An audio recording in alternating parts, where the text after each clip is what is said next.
In this video, we're going to differentiate y is equal to ln of x over 3 to the x. So we've got y is equal to ln of x over 3 to the x. Now this is a quotient, but before we go on, just remember that d dx of ln of x is 1 over x, and then d dx of a to a power of x is a to the x ln of a. So this is type u over v, so we use what's known as the quotient rule. And you need to learn the quotient rule. So if u is equal to ln of a, if we differentiate that, you're just going to get that du by dx is 1 over x.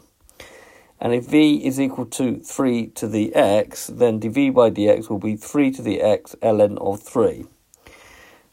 Using the quotient rule says dy by dx is equal to v du by dx minus u dv by dx over v squared.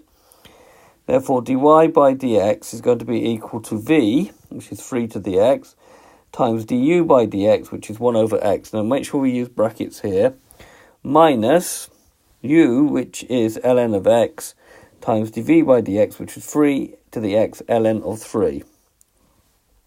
Now, that's all divided by v squared, so it's all divided by 3x squared, 3 to the power of x squared. Right, just writing that out again. We now have to simplify that. So now making the numerator over a common denominator of x, we're going to get 3 to the x minus x, 3 to the x, ln of 3, ln of x. That's just for the numerator. And that's divided by 3 to the x squared.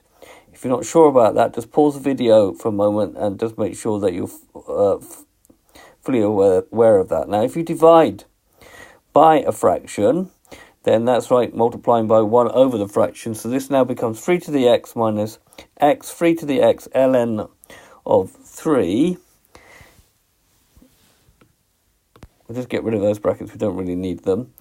And then this on the bottom we've got 3 to the x all squared times x. So what we do, we combine these two here. Again, pause the video if you're not quite sure on that. Right, we have a common factor of 3 to the x in the numerator, so we'll take that. We've got 3 to the x, 1 minus x ln of 3 ln of x, divided by 3 to the x squared times x. Now, one of these 3 to the x's will cancel with this one, and therefore we end up with a final answer of 1 minus x ln of 3 ln of x over 3 to the x x. So this has been a video to show you how to differentiate ln of x divided by 3 to the x. I hope you've understood, and I thank you very much for watching.